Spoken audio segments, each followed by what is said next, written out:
It's morphin' time. If that phrase just sent a genuine jolt of nostalgia through you, then you're absolutely in for a treat today. Oh, yeah. Because we're not just reminiscing about, giant robots in colorful suits. Not at all. Today, we're taking a deep dive into something far more intricate. The surprisingly sophisticated narrative and interconnected universe of the Power Rangers franchise. Seriously deep. We're talking cosmic entities, ancient wars, and a sprawling lore that honestly has been building with incredible intentionality for 3 decades now. Exactly. Our mission today is to navigate the Morphin Grid archives, which is this comprehensive report documenting the official canonical history.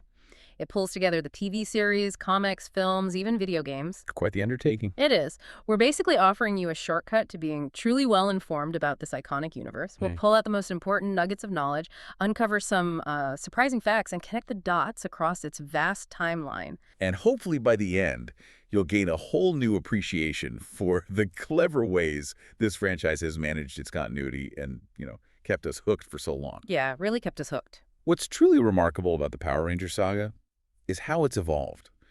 From what many people, myself included initially, may be perceived as a simple children's show into a surprisingly deep, self-referential narrative. So we're going to chronologically journey through its most pivotal moments, starting right at the beginning, the creation of the Morphin Grid itself. Okay. Then move through these ancient conflicts that predate humanity, the foundational Zordon Era, which is huge. The classic stuff. And then into the evolving sagas of today. Crucially, we'll also explore the genius behind the Power Rangers multiverse concept. Right, the multiverse. That gets complicated. It does, but it's key. And how it allows for, radical creative freedom without completely undermining the core continuity.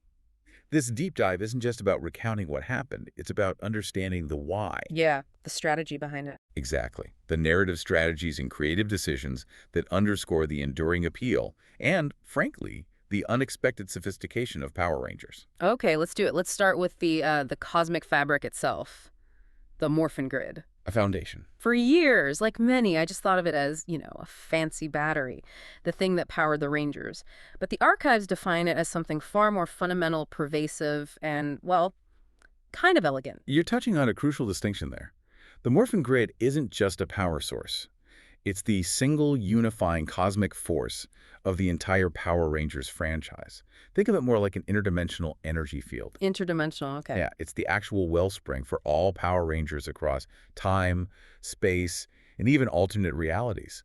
This isn't just about granting superhuman abilities. It's the very energy that enables their advanced weaponry, their colossal Zords, and even their iconic transformations. It's astonishing to consider that it's not just a switch they flip, but literally woven into their being. The report highlights its direct connection to the Rangers' cellular structure, facilitating their transformations. That's key. So they aren't just wielding power, they're almost becoming a part of the grid themselves, aren't they? Does that suggest a deeper, more symbiotic relationship, maybe even hinting at a destiny like the Morphin Masters we'll get to? That's a perceptive question, and it gets right to the heart of the grid's narrative utility. That direct physiological link implies a profound, almost spiritual connection.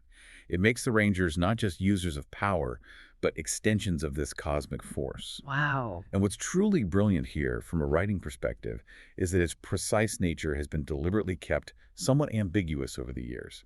Intentionally vague. Exactly. This ambiguity is a masterstroke in creating narrative flexibility. It allows the lore to expand and adapt across decades without being constrained by overly rigid rules.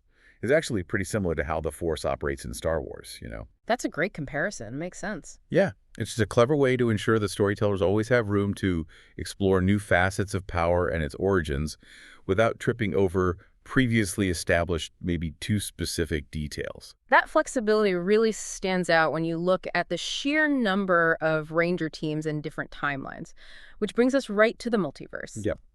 The archives dive deep into this concept of a multiversal canon, and importantly, it's not presented as disorganized storytelling or contradiction. No, not at all. But as a core tenet and a sophisticated creative strategy. Absolutely. The existence of a multiverse is foundational to Power Rangers world building, not a sign of, contradictory canon or writers messing up. The archives specifically identify series like Power Rangers RPM. Which was super dark. Oh, incredibly dark. Yeah. And Power Rangers Dino Charge as having officially recognized alternate dimensions within the television continuity. And we absolutely cannot forget the Boom Studios comics series. Right, the comics. Which established itself as a major self-contained continuity, offering a modern, often darker, and more complex reimagining of the original Mighty Morphin era. Okay, so while this multiversal concept offers incredible creative freedom, I guess question is, could it dilute the stakes? Like, if anything can just happen in an alternate reality, does anything truly matter in the main one? How do they avoid that? That's a crucial point, and honestly, it highlights the genius of this structure. It functions as a sophisticated narrative firewall, is maybe a good way to put What it. a firewall. I like that. Yeah. It allows the franchise to explore radically different tones. You can have the grim post-apocalyptic setting of RPM where, a computer virus basically wipes out most of humanity, Terrifying. coexist with the generally brighter, more optimistic tone of the Prime universe. Yeah. So the creative teams can tackle these really high-stakes narratives like RPM's global devastation or Dino Charge's radical timeline alteration where dinosaurs never went extinct. Which is wild. Totally wild. Yeah. But they can do that without permanently changing the established history of the Prime universe that fans have followed for years. It's a carefully curated management of continuity. The balancing act. Exactly. Balancing stability for long-term fans with the freedom for bold, creative experimentation in these parallel realities. The stories in those alternate dimensions matter deeply within their own context, and occasionally, as we'll definitely see, elements can even cross over in really impactful ways without just erasing the Prime Universe's history. Okay, that firewall concept makes a lot of sense. It protects the main story while letting them play. Precisely. So that strategic use of the multiverse shows the sheer scale. But let's rewind way back. Even before any of these Ranger teams, before Zordon, before even the dinosaurs, there were the true architects. The Morphin Masters. Yeah. What truly blew me away was learning that these cosmic creators were essentially operating in the shadows for decades of the show's run before their story was fully revealed. It's an incredible piece of retroactive world building, or retconning if you prefer, but done really well. The Morphin Masters are depicted as these multidimensional beings of immense, almost incomprehensible power. They existed before the known universe. Before the universe. Wow. Yeah, they're credited with discovering, studying, and eventually becoming the guardians of the Morphin Grid. Their entire civilization is actually said to have ascended into the grid itself, becoming one with the energy, evolving beyond physical form. Ascended into the grid. And believe it or not, this concept initially stemmed from just an obscure fleeting line in a Mighty Morphin Power Rangers episode called Big Sisters. Way back. No way. A throwaway line from the early 90s gets expanded into this huge foundational mythos decades later. Pretty much. The Power Rangers Dino Fury series is what really retroactively established them as the progenitors of Power Rangers. Effectively, they became the gods and creators of the entire power system. That's not just a retcon, it's a profound deepening of the lore. It gives the whole power structure this ancient, almost mythological origin story. It absolutely reshapes our understanding of the franchise's foundations. Yeah. And their involvement wasn't just in creation, they actively intervened in ancient conflicts. The first major one documented in the archives is the Great Sporix War. Sporix War. This happened approximately 65 million years ago. It began on the planet Ravcon, which was devastated by these things called Sporix beasts, nasty parasitic creatures that feed on energy and destroy worlds. Sounds bad. Very bad. A contingent of 6 Ravconian knights pursued the Sporix to prehistoric Earth. And this is where the Morphin Masters step in. Exactly. They recognized the universal threat and bestowed great power upon those knights and, interestingly, 6 native dinosaurs, connecting them all to the Morphin Grid. So that created the very first Dino Fury Power Rangers. It's incredible that the Ranger lineage goes back 65 million years to this cosmic intervention. It is. The war was apparently devastating, but the original Dino Fury Rangers ultimately succeeded in capturing the Sporix. However, it came at a huge cost. All but one knight, the Red Rangers Zato, were believed to have perished. Just Zato survived. Believed to be, yes.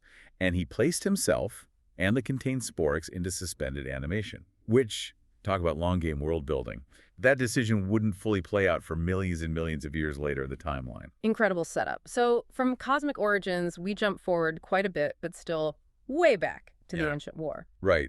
roughly 10,000 to 8,000 BCE. This was a 2,000-year conflict, a long time, 2 millennia. pitting the wise sage Zordon from the planet Elter against the formidable sorceress Rita Repulsa. Now, Rita was acting as a regent for Lord Zed, and her specific mission was to conquer Earth for him. So Zed was pulling strings even back then, and this is when the power coins come into play. Precisely. It was during this millennia of conflict that the legendary power coins were forged by the master artisan Ninja on a distant world. Zordon came into possession of 5 of them: Tyrannosaurus, Mastodon, Pterodactyl, Triceratops, and saber-toothed tiger. The originals. The originals. Rita, through, let's just say treacherous means, managed to acquire the 6th one, the Dragon Power Coin, for herself, which becomes very important later. Okay, so the stage is set for this epic confrontation, which brings us to the definitive conclusion of this ancient struggle. The sealing of the evils, around 8,000 BCE. This war culminated in a final, decisive battle on Earth's moon. Zordon versus Rita. The ultimate showdown. And Zordon, demonstrating immense power and strategy, prevailed. He used the power of the 5 coins he held to seal Rita and her primary minions, Goldar, Finster, Squat, and Babu, inside that now infamous space dumpster. The space dumpster, iconic. Effectively neutralized the threat for millennia. For 10,000 years, yeah. But as her final act of vengeance, Rita managed to banish Zordon into an interdimensional time warp, trapping him. So a victory, but at great personal cost for Zordon. Absolutely. But Zordon, ever the far-sighted strategist, had a contingency plan even then. What's truly insightful is how Zordon, even trapped, established a hidden base, the command center, near the future site of Angel Grove. With Alpha 5. With his faithful robotic assistant, Alpha 5. Zordon prepared for the inevitable day Rita would return, planning to recruit a new generation of warriors to defend Earth. This single event, Zordon's sacrifice and foresight, it's the direct catalyst, isn't it, for the entire initial Power Rangers story we all know? Absolutely. It established the core premise. Ancient Guardian, impending threat, recruitment of everyday teenagers to become heroes. It's a masterclass in setting up a long-running narrative from a single pivotal moment in the distant past. Which takes us directly into that narrative. The Zordon Era, the Foundation, 1993 to 1998. It all kicks off with the awakening of the mighty Morphin Power Rangers. Indeed. Yeah. So fast forward 10,000 years to 1993. 2 unsuspecting astronauts exploring the moon accidentally crack open that space dumpster. Goose. Big oops. Rita Repulsa and her minions are free, and her immediate target is the nearest planet, Earth. Zordon, sensing her return from his time warp, initiates his long-prepared plan. He instructs Alpha 5 to teleport 5 teenagers with attitude from Angel Grove High to the command center. Those legendary 5. Jason Lee Scott, the martial artist leader. Zach Taylor, the cool dancer. Trini Kwan, the agile and intelligent one. Kimberly Hart, the gymnast. And Billy Cranston, the brains. The originals. Zordon bestowed upon them the 5 power coins he had safeguarded, granting them the ability to morph into the mighty Morphin Power Rangers and command the powerful dinosaurs. And it wasn't just Monster of the Week from the get-go, was it? The show introduced complexity pretty quickly. Very quickly. After numerous defeats, Rita unleashed her trump card, an evil Green Ranger. This was the pivotal Green with Evil saga in 1993-1994. She enchanted a new student, Tommy Oliver, Tommy, with the dragon power coin she'd held onto and the Sword of Darkness. She commanded him and his powerful Dragon Zord against the Rangers. that was huge, having one of their own turned against them. It was game-changing. This early willingness to introduce internal conflict, moral ambiguity, and character transformation wasn't just good drama. It established a crucial precedent for the franchise's narrative sophistication, even back then. Absolutely. Jason, the Red Ranger, eventually defeated Tommy in that iconic flute battle, breaking the spell. Right. And Tommy joined the Rangers, but his powers, tied to Rita's dark magic, were unstable. Remember the green candle? Oh yeah, the green candle draining his powers. Classic ticking clock scenario. And just when we thought Rita was the ultimate threat, her boss, Lord Zed, arrived. Zed was terrifying, way scarier than Rita initially. Definitely a step up. He stripped Rita of her magic, exiled her for her failures, and proved a much more powerful threat. This forced Zordon and Alpha 5 to upgrade the Dinozords into the new, more powerful Thunder Zords. And with the Green Ranger powers nearly depleted, Zordon and Alpha created a new, stable power source.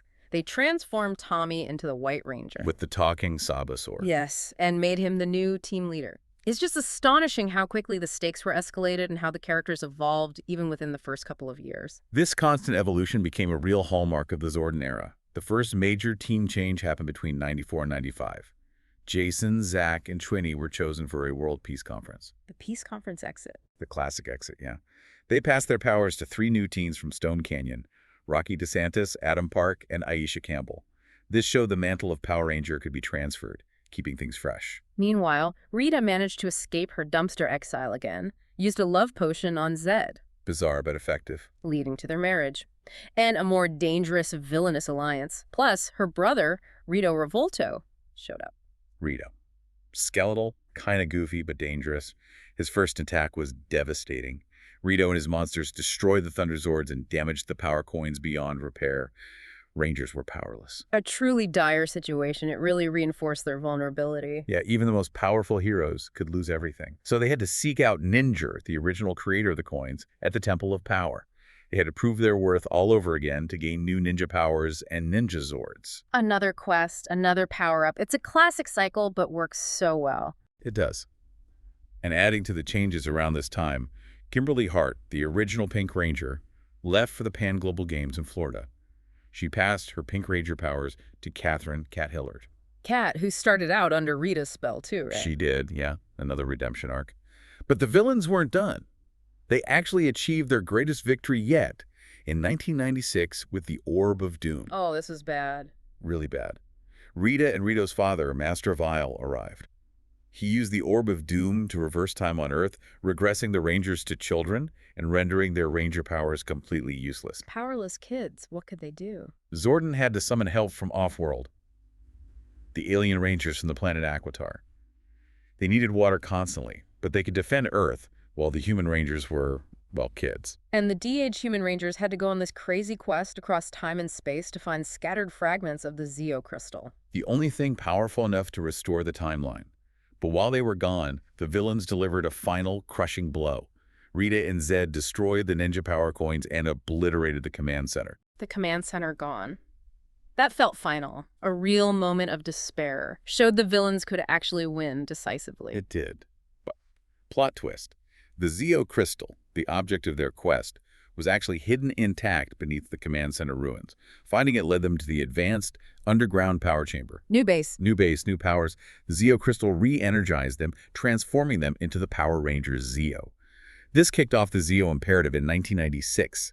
Just in time, too. Because a new threat arrived immediately, right? Yep. The Machine Empire, led by King Mondo and Queen Machina.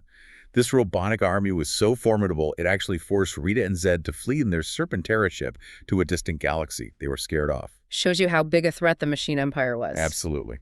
The Zeo Rangers soon got help from a mysterious ally, the Gold Ranger. The Gold Ranger, who was eventually revealed to be Trey of Treforia, right? 3 beings merged into one. Exactly. And when Trey was injured, he temporarily transferred his Gold Ranger powers to, wait for it, Oh, wait for it. The original Red Ranger. Jason Lee Scott returned to active duty. It was a brilliant move. Bringing back a beloved original character gave everyone a huge morale boost and a sense of legacy, bridging the old and new after they'd lost so much. That must have been huge for fans at the time. But that sense of stability didn't last super long, did it? Yeah. We then had the shift to Turbo and the passing of the torch in 1997. Right. The Machine Empire was eventually defeated, largely thanks to Rita and Zed blowing them up with a bomb disguised as a peace offering. Huh. Classic villains. But a new villain, the space pirate Divatox, arrived seeking power on Earth.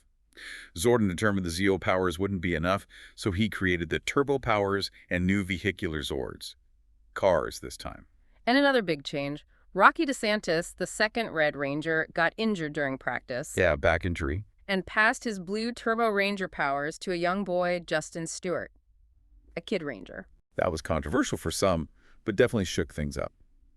This period also marked a truly massive transition overall. Zordon and Alpha 5 finally departed for their home planet, Eltar, leaving Earth's protection to the mystic Demetria and a new robot, Alpha 6. Zordon leaving. That felt like the end of an era right there. It really was. And compounding that, the veteran Rangers, Tommy, Kat, Adam, and Tanya, also decided it was time to move on. They passed their turbo powers to a whole new, younger team. TJ Johnson, Cassie Chan, Carlos Verte, and Ashley Hammond. with Justin staying on as the Blue Ranger. A complete torch passing, a new generation taking the reins. It felt like they were really setting up for something big. They absolutely were. Yeah. All this dramatic change set the stage for one of the most epic and definitive finales in the entire franchise's history. Countdown to Destruction in 1998. The in-space finale. Legendary. It started grimly. Divatox's forces finally succeeded in destroying the power chamber, severing the turbo powers completely. Then Dark Spectre, the supreme leader of the United Alliance of Evil, summoned Divatox and revealed he had captured Zordon. The ultimate threat realized. Defeated, powerless, but not broken. The four former Turbo Rangers, TJ, Cassie, Carlos Ashley, commandeered a NASA space shuttle. Just stole a shuttle. Awesome. Journeyed into space, determined to rescue Zordon. Out there, they met Andros, the Red Space Ranger, who gave them new powers, transforming them into the Power Rangers in space. And the whole season built towards this massive confrontation. A universe-wide assault by the United Alliance of Evil. Every major villain group united. The quest culminated in a final, poignant battle. Andros found a critically weakened Zordon held captive by Dark Spectre's forces. And Zordon, he told Andros to shatter his energy tube, didn't he? He did. Zordon convinced Andros that it was the only way, a final act of sacrifice. And the resulting Z-wave, this wave of pure good energy, it just swept across the cosmos. It was incredible. It disintegrated the most purely evil villains, like Astronema's forces and Dark Spectre himself. But interestingly, it purified others. Rita Repulsa, Lord Zed, Divatox. They were transformed into ordinary humans, their evil purged. An ending, but also kind of a reset. Exactly. This event definitively concluded the 6-year Zordon era. It was a true, epic finale. But what's fascinating looking back with the archives is how the Z-Wave was such a masterful narrative device. How so? More than just ending things. Oh yeah. It wasn't just a reset button for a new era, although it did serve that function by clearing the board of villains. It was also a clever seed for future stories that would sprout years, even decades later. Like what? Well, by neutralizing the established gallery of villains, it gave subsequent creative teams a clean slate. They could experiment without being tied to Zed and Rita every year. But the consequences, the purification of Rita, for example, that wasn't just an ending. It was the beginning of her evolution into the powerful Mystic Mother, the Empress of all good magic, which we learned about years later in Power Rangers Mystic Force. Wow, okay, so her story continued, just in a very different way. Precisely. And even more recently, the lingering evil essence that was expelled from Rita during the Z-Wave, that was eventually collected and resurrected decades later, forming the consciousness of the villainous Robo-Rita in the 30th anniversary special, Mighty Morphin Power Rangers. Once and always. No way. So the Z-Wave didn't destroy her evil, just separated it. That's how they framed it. It demonstrates incredible forethought, or at least very clever retroactive continuity, weaving history into this richer, more interconnected tapestry across a vast timeline. It made the Z-Wave not just an ending, but a pivotal event with long-lasting ripples. Okay, that changes how I see that finale. It wasn't just wiping the slate clean, it was planting seeds. Exactly. Which leads us into the next phase. New frontiers. The Post-Zordon and Disney eras from 1999 to 2009. With the Z-Wave providing that dramatic reset, the franchise bravely stepped into uncharted territory, exploring new ways Rangers got their powers, new types of threats. Yeah, this period really redefined what a Power Ranger could be. No longer always chosen by Zordon or ancient destiny. Sometimes it was military, sometimes mystical artifacts, sometimes human tech. This era began under Saban Entertainment again, but then continued through the acquisition by the Walt Disney Company in 2002. Did the Disney acquisition change things much? It allowed for, arguably, greater creative freedom within each season's narrative. There's a feeling of less rigid adherence to the old formulas, more experimentation. This era was characterized by largely self-contained seasons. New team, new powers, new threat each year. Connections to the broader universe were typically limited to the annual team-up episodes. Right, the team-ups were the main link. Pretty much. It was definitely a time of trying new formulas for the franchise. And the experimentation started immediately with Lost Galaxy in 1999. This season plunged us into a space opera aboard the huge space colony TerraVenture, journeying to find a new world. The Rangers drew mystical quasar sabers from a stone on planet Miranoi. Very King Arthur. Very Arthurian, yeah. But what truly blew me away, reading the archives, this season featured the first death of a Power Ranger. Kendrix Morgan, the Pink Ranger, sacrificed herself. She did. It was a shocking moment. She sacrificed herself to save Cassie, the Pink Space Ranger, during a team-up. Her powers then passed to Corone, Astronema, Zordon's captured daughter, Andros' sister. the very same. Redeemed after the Z-Wave, she became the new Pink Galaxy Ranger. It was a bold move for the show, proving it wasn't afraid to tackle darker themes like sacrifice and death, even if Kendricks was later revived through mystical means. Still a huge step. Then Lightspeed Rescue in 2000 took things in a totally different direction, a significant shift from mystical or alien origin. A completely different flavor. This was a secret government organization, Lightspeed Rescue, activating its Power Ranger protocol when ancient demons were accidentally released from a tomb. So human-made powers. Entirely human-designed technology. And the team wasn't teenagers, they were professionals. A firefighter, an extreme sports athlete, a pilot, a medic, a lifeguard, recruited for their skills. And they were public. The first Ranger team with a public identity operating as a government-sanctioned force. Right. Which raises that interesting question. What does it mean for Power Rangers to go from secret heroes chosen by destiny to this publicly funded professional force? It changes the whole dynamic. It really does. More like first responders with swords. Then, Time Force in 2001 gave us that complex time travel narrative set in the year 3000. Yeah, the mutant criminal Rancic escapes custody, travels back to 2001, and actually kills the Red Time Force Ranger Alex in the process. Kills the Red Ranger right at the start. Bold. Very bold opening.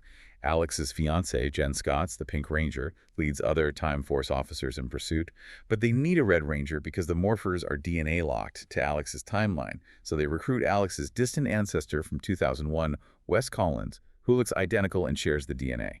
Destiny finds a way, even with time travel. It pushed the boundaries of serialized storytelling for the show with that whole interwoven past and future plot. Definitely one of the more complex narratives. The following year, 2002, brought Wild Force. Back to more mystical roots.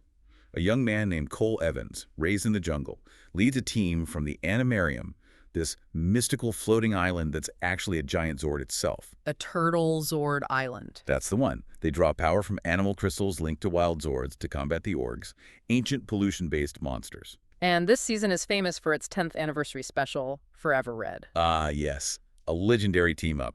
It united all 10 Red Rangers from the franchise's history up to that point for a single mission against remnants of the Machine Empire on the moon. That was a huge moment for fans, a true celebration of the show's legacy and a powerful nod to its continuous history, even across different eras. Absolutely massive fan service, in the best way. Then Ninja Storm in 2003 marked the first season fully produced under Disney. Right. The Disney era begins. It featured 3 underachieving students from the secret Wind Ninja Academy who become the Wind Rangers when the evil Ninja Master Lothor returns and captures all the other students. The slacker heroes. Pretty much. They were later joined by the rival Thunder Rangers, who started as antagonists, and Cam, the mentor's son, who time-traveled to become the Green Samurai Ranger. Lots of ninja action. Then Dino Thunder in 2004 brought back a legend. A huge return. Dr. Tommy Oliver. Dr. Oliver. Now a paleontologist and high school science teacher, he mentors 3 of his students, a jock, a musician, a tech geek, after they accidentally bond with mystical dino gems, becoming the Dino Thunder Power Rangers. And Tommy joins them as the Black Dino Ranger with Brachiosaur power, fighting his former colleague turned monster Mesogog. It was brilliant, bringing Tommy's legendary experience full circle. Now he was the mentor figure, passing the torch while still proving he could jump back into action. It felt so right for his character arc. So satisfying to see him back, older and wiser. Yeah. In 2005, SPD, Space Patrol Delta, took us to the near future, the year 2025. Yeah, a future where aliens and humans coexist, mostly peacefully, protected by this galactic police force, SPD. Birth Branch, when the elite A-Squad Rangers vanish on a mission. Presumed lost, but actually turned evil. Spoilers. The B-Squad, a group of rookie cadets and 2 reformed street thieves, given a second chance, are suddenly promoted to become the SPD Rangers to defend Earth from the Trubian Empire. It had a cool police procedural feel, integrated alien society, and that great theme of moving up the ranks from rookies to heroes. Then in 2006, Mystic Force unveiled a world where magic is real but hidden from the human world. Very different vibe. Sorceress Udana recruits 5 teenagers from the nearby town to become the Mystic Force Power Rangers, wielding elemental magic drawn from, essentially, the Morphin Grid manifesting as magic. Capes. They had capes. And this season featured that brilliant connection back to the Z-Wave we talked about. Right. It revealed that the purified Rita Repulsa, thanks to the Z-Wave, hadn't just vanished. She'd evolved into the powerful mystic mother, the empress of all good magic. She even helps the Rangers near the end. That's such a cool, unexpected payoff. A brilliant example of how a seemingly conclusive event from years earlier was expanded upon, creating a deeper, more interconnected universe and offering this really satisfying redemption arc for a classic villain. It really showed the potential for long-term consequences and character evolution. Following that, Operation Overdrive in 2007 was the 15th anniversary season. This one felt different too, a global treasure hunt. Yeah, for the 5 scattered jewels of the Corona Aurora, the crown of the gods. Assembled by a billionaire adventurer, Andrew Hartford, who recruits a team of specialists, including his own robot son who wants to be human to become the Overdrive Rangers and find the jewels before multiple factions of villains do. You had another big anniversary team up too, right? Once a Ranger? They did. When the Overdrive Rangers lost their powers temporarily, Adam Park, the second Black Mighty Morphin Ranger, returned and assembled a team of veteran Rangers from different eras. Tori from Ninja Storm, Kira from Dino Thunder, Bridge from SPD, and Xander from Mystic Force to step in. Another great legacy moment. Always cool to see the Vex return. And finally for this era, Jungle Fury in 2008. Back to martial arts focus. Deep dive into martial arts mysticism. 3 young martial artists from the secret Pai Zook school, the Order of the Claw, are chosen as the latest guardians to protect the world from the spirit of the ancient evil, Daishi. But Daishi escapes containment and possesses one of their own students, Jared. Right. So the 3 chosen ones become the Jungle Fury Power Rangers, mastering animal spirits, mentored by their pizza parlor owner, Pai Zook Master, RJ, who later becomes the Wolf Ranger. It had really unique Zords and fighting styles based on different animal martial arts. Okay, so that covers that whole experimental, often standalone Post-Zordon and Disney period, which brings us to the modern era. But starting around 2011, going up to the present, or at least the intended finale in 2023, this period really shifts focus after Disney sold the franchise back to Haim Saban. Back to Saban brands. And then Hasbro acquired the whole property in 2018. This era intensely focused on legacy, significantly increased connections to past lore, and eventually led to a planned culmination of the original 30-year continuity. It felt like a deliberate effort to rethread everything together, kicking off with Samurai Super Samurai from 2011-2012. Which brought back that strong legacy theme immediately. A new generation of samurai rangers who inherited their powers through ancient family lineage, battling the demonic Nilox leaking through from the netherworld. Led by Jaden Shiba, the Red Ranger from the Shiba clan. Very traditional Japanese themes mixed with Ranger action. Then came Megaforce Super Megaforce from 2013-2014, the big 20th anniversary season. Right. Gosei, who is described as Zordon's apprentice, and his robot assistant Tensu, very Zordon alpha vibes, Totally. recruited 5 teenagers with attitude. Again, from Harwood County High to fight the alien Warstar insectoids. That was Megaforce. But then Super Megaforce, that's where things got wild. The team got new powers and these special Ranger keys. The legendary Ranger key. That let them morph into any previous legendary Power Ranger team. Any team. It was incredible. They used this ability to combat the full-scale invasion of the massive Armada fleet, the main villains of the season. And it all culminated in that massive legendary battle, featuring seemingly every Ranger team in history appearing for the final fight. That sounds like the ultimate fan tribute, a huge event bringing all these different iterations together. It was a monumental crossover spectacle, a true celebration of the franchise's vast history, providing this unparalleled sense of continuity and scale on screen.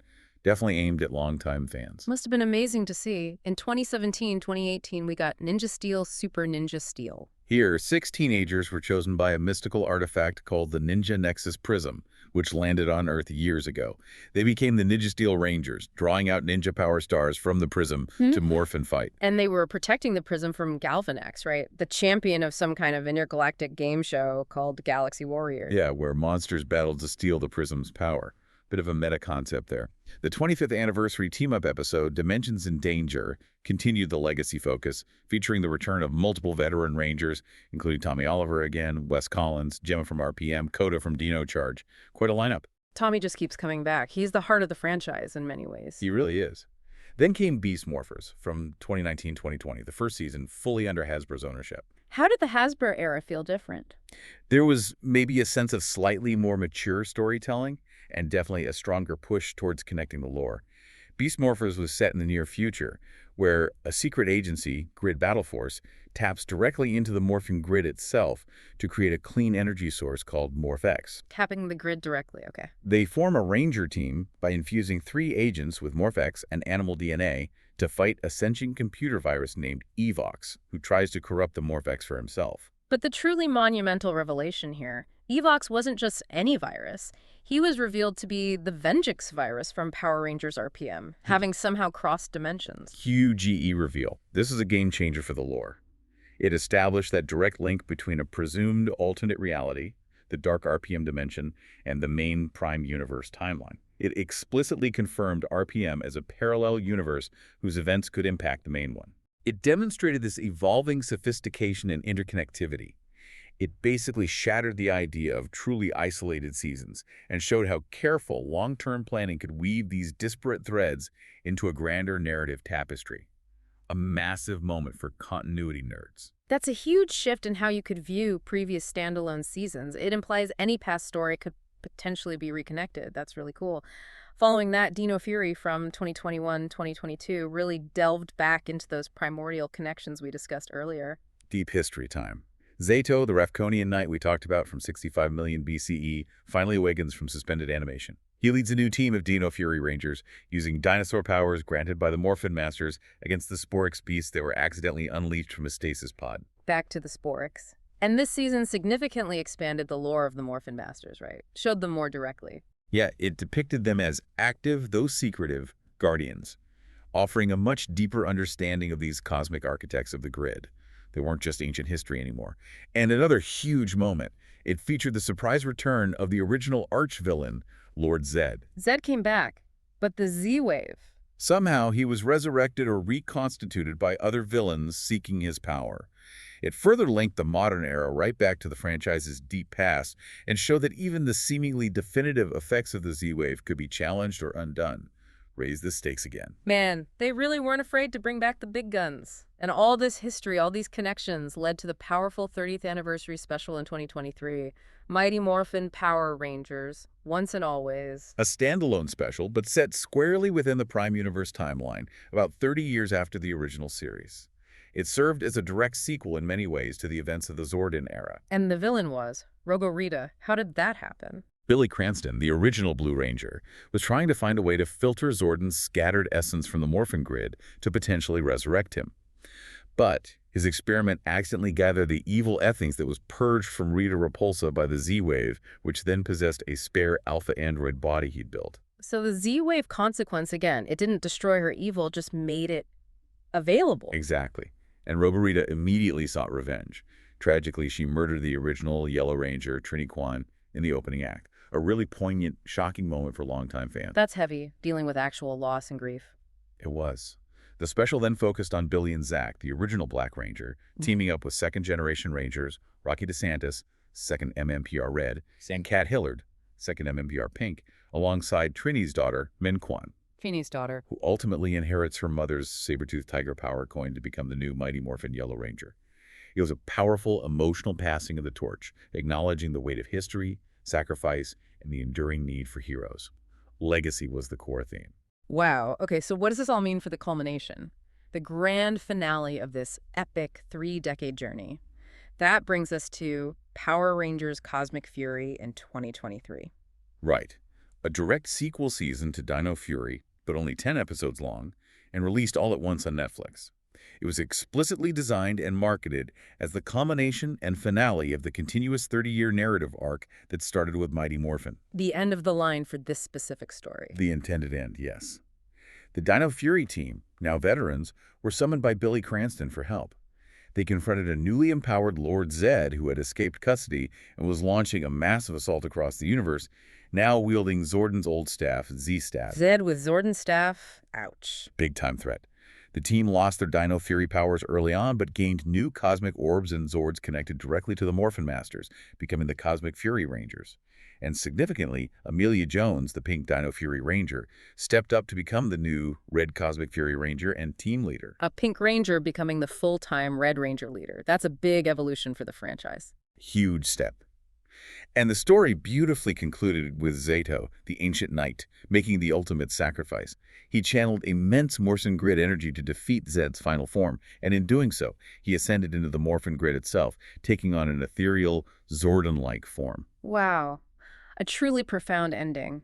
Zato completing a journey that mirrors Zordon's own ultimate sacrifice. It brings the entire 30-year saga full circle, doesn't it? Absolutely. It provides this powerful sense of closure to that continuous narrative thread, linking the ancient past to the modern era through this shared cosmic destiny. A testament to the long-term storytelling vision the franchise ultimately developed, a fitting end to that specific chapter. Okay, so that massive arc has its finale, but the story doesn't just end there because Well, multiverse. exactly. While the Prime Universe and its 30-year arc have found their intended conclusion, it's critical to remember that the Power Rangers canon extends into this rich multiverse, these distinct parallel realities, each with unique histories, unique rules, but all fundamentally connected by the omnipresent Morphin Grid. Still linked by the grid. And the archives give details on some key alternate universes. First up, the RPM dimension. Universe #6. This sounds like one of the darkest timelines in the whole franchise. It absolutely is, and it really demonstrates the power of the multiverse as a narrative sandbox. Its history diverges dramatically from the Prime Universe.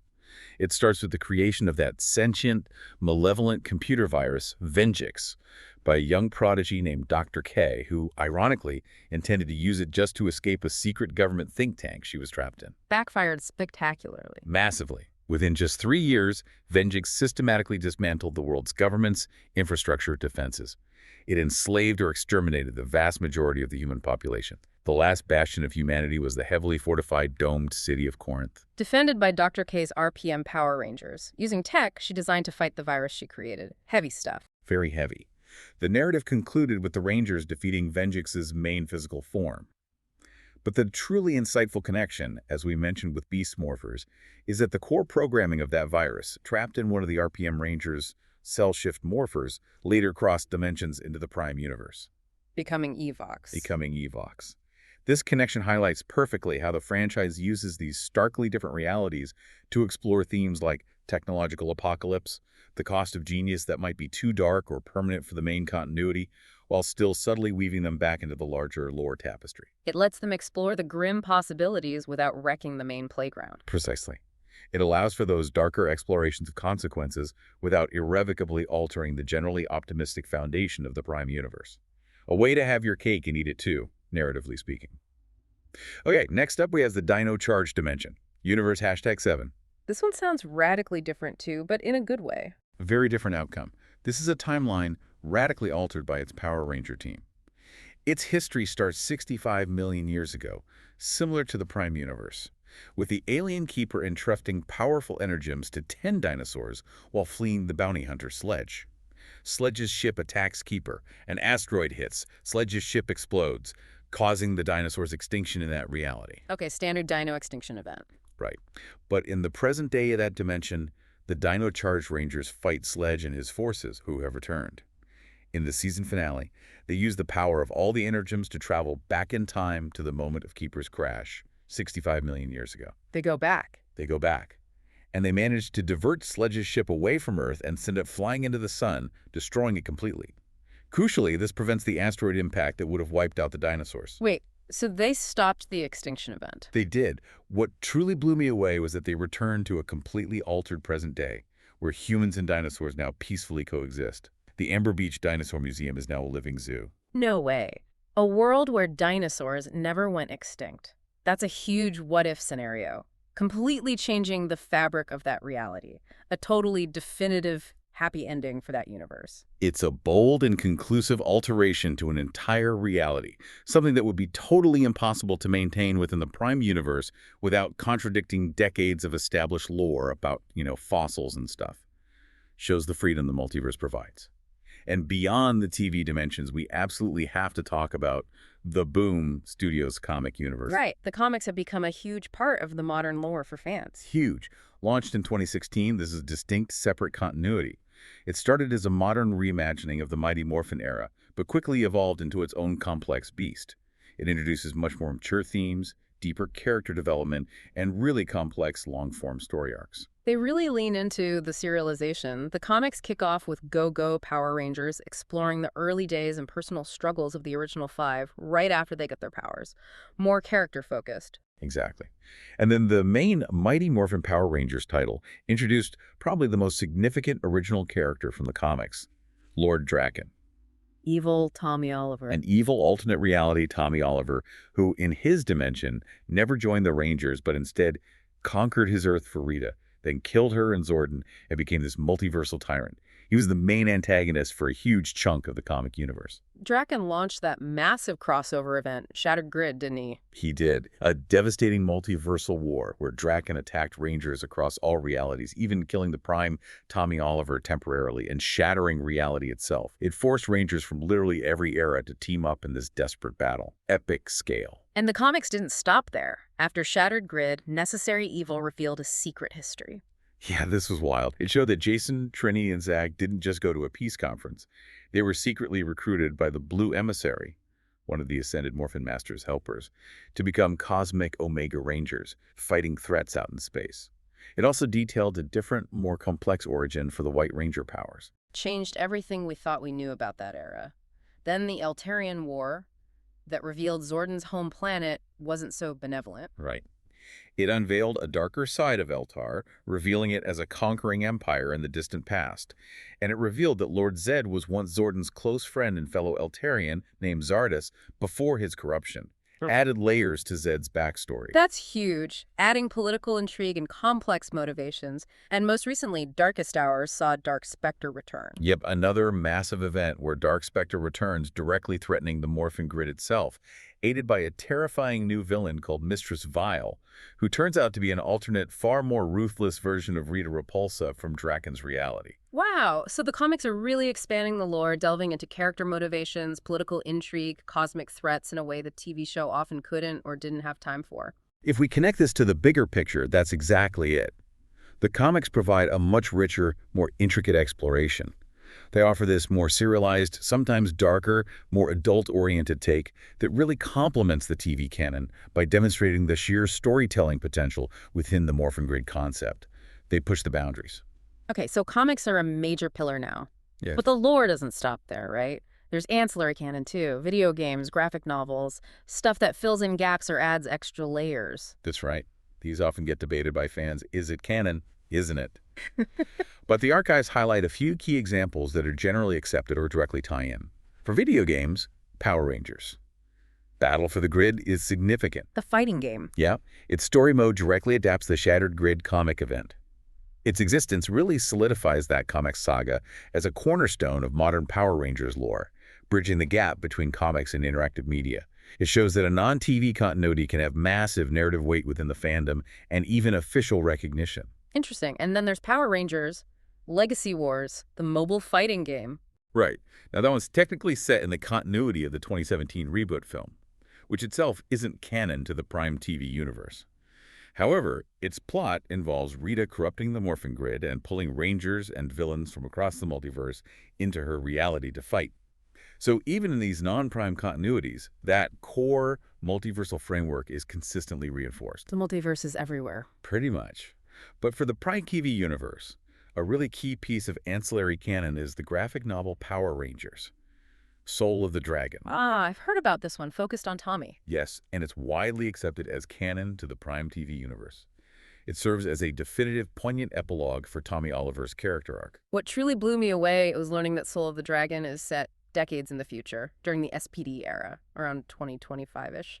It shows an aging Tommy Oliver, retired, maybe losing his connection to the grid, embarking on one last mission. To find his missing son, J.J. Oliver, who was an SPD cadet that got caught up with some space gangsters. And the story culminates with JJ inheriting his father's legacy, right? Becoming the new SPD Green Ranger, using a reconfigured dragon shield Tommy left him. Exactly. It's this powerful narrative choice. It highlights the enduring impact of these legacy characters on future generations, a true passing of the torch outside of the direct television series. It shows Tommy finding peace and his legacy continuing. It's a testament to how deeply ingrained these stories become. Shows that legacy characters can have fulfilling, conclusive arcs beyond just their on-screen appearances. That's really cool. It is.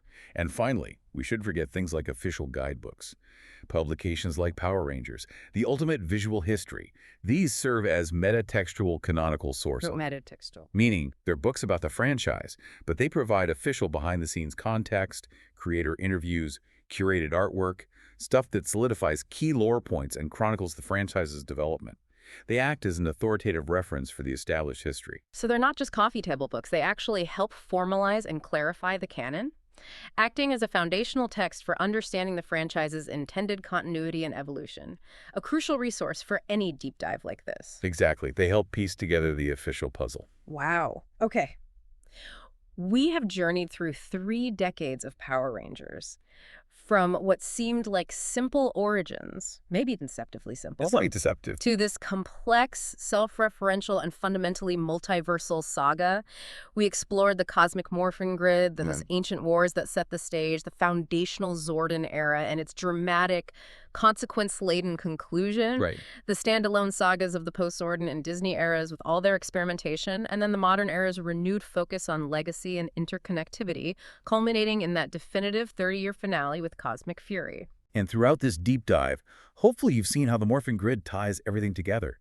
It's this brilliant, unifying cosmic constant. You've also learned how the multiverse isn't just disorganization, but a really powerful narrative device for creative freedom and exploring diverse themes without breaking the core story. Yeah, the narrative firewall idea. Exactly. And we've uncovered how the Z-Wave was both a monumental ending and a clever catalyst for new stories, demonstrating the franchise's remarkable ability to build upon its own history, sometimes decades later. You've gained, hopefully, true insight into how the modern era purposefully reconnected with and built upon this extensive history, making Power Rangers a surprisingly deep and cohesive universe. We truly hope this deep dive has given you a whole new appreciation for the surprising sophistication and just the rich tapestry of lore behind a franchise that, yeah, on the surface might seem simply about colorful heroes fighting monsters. It's really a testament to the enduring power of good storytelling and clever, evolving world building. It really is. And this brings us to a final provocative thought for you to mull over. The Power Rangers narrative, as we've known it, this specific continuous 30-year saga from Zordon, establishing the Mighty Morphin team, right through to Zeto's sacrifice in Cosmic Fury, has reached its intended conclusion. That story arc is done. Right. End of an era. But Yeah. the Morphin Grid remains. It's described in the lore itself as an enduring and infinite source of potential. So what does that truly mean for the future? Infinite potential. If the wellspring of power is truly infinite, and heroes are presumably always going to be needed, what new forms could Rangers take? Drawing from this enduring cosmic energy in stories yet to be imagined, maybe even beyond the traditional concept of Power Rangers as we know it. The grid might be eternal, but how will future generations choose to tap into its power? And what new battles, new threats will they face? It leaves the door wide open, doesn't it? It really does. The potential is infinite.